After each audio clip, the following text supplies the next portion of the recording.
we approach urban cities and urban heritage cities in particular as a complex system. This is a method that applies a systems thinking approach. Historical transformation is a heritage value. We believe that the deep historic continuity in a city can and should link to its needs for multiple changes, ensuring that these changes are made by and for the people. That's why it's essential to understand the values people attach to the deep city, focusing not only on what we can see, but also on what we can feel, discover, uncover, and not see but experience.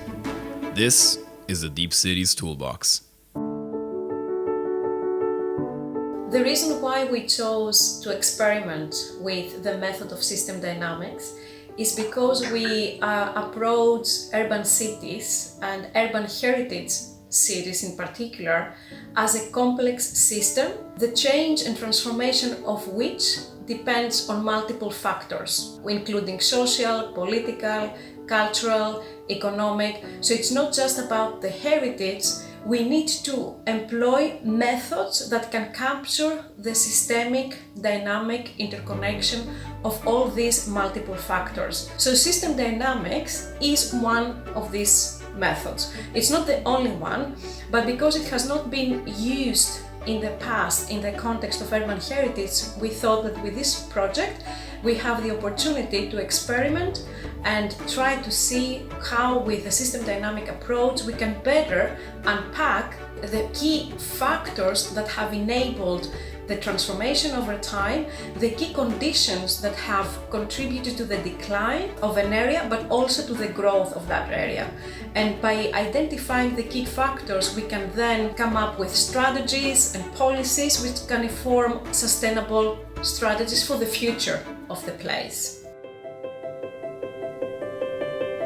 This is a method that applies a systems thinking approach. The first step is the definition of a problem. We define or formulate the problem from a dynamic perspective. Then it's the second step, which is recognizing or identifying the main factors and the key variables. After we have recognized the key variables, we need to recognize and forecast the behavior of the key variables over time in the past, or forecast or estimate or project the behavior of key variables into the future. We analyzed and explored how these key components interrelate to each other as causes and effects. So, which component causes which effect, and draw a feedback diagram. It's a diagram that showed us the interrelation between various key factors and components that had affected urban and socioeconomic transformation. So, for example, in the context of the Woolwich case study, which is one of the core case study of the project, Woolwich is located in southeast London and it has been a very deprived area for many years. It has been facing rapid transformation over the last 20 years. However, the strategies for this regeneration and transformation have been very successful in terms of improving the aesthetics of the area, but not so much successful from a social point of view, where we see social friction and tension between the older communities and the new communities who are coming to inhabit new buildings and new blocks of flats. So the different communities are not integrated, which means that there is a lack of sense of belonging, there is lack of identity, and heritage, if we approach this in a proper way, can be a catalyst for bringing these communities together. Having said that, it can also be used in a way that separates these communities even more. So it is very important first to identify the social problem, and then based on that think how heritage can be an instrumental factor for addressing that problem. So in Woolwich, heritage is moving beyond just the buildings or beyond just the monumental, beautiful, architecturally significant structures. What we found from the research, and this is why it was so important to do the interviews and the work with the stakeholders and the communities, is that heritage is not just the tangible buildings but also the intangible dimensions. if we want to speak about sustainable transformation urban policies for the future, we need to think about ways in which these transformation policies can be inclusive.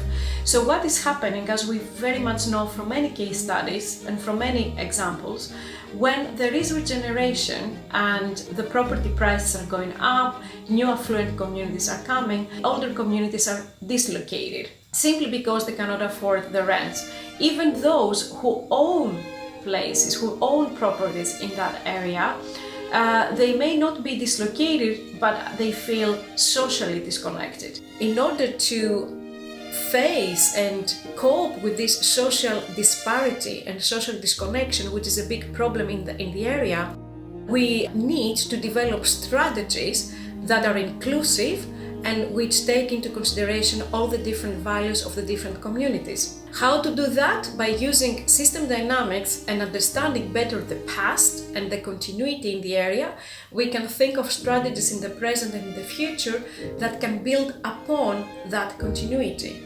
So actually, to give you a very simple example, when we did the system dynamics analysis, where we looked on the material transformation, we looked on the socioeconomic demographic changes, and we looked at the different values and different meanings that have been attached to that area over the last 10 years at least, we were able to identify the deep spirit of that place. It has always been a connecting point, a passing by point, and as soon as this stopped being the case, then the decline of the Beresford Square and the market started happening, and it's still in the process of recovering. So any new strategies need to build upon the deep spirit of that place. They need to revive the very nature of that space as a connecting, passing by point. So with system dynamics, it's not that much about the product itself.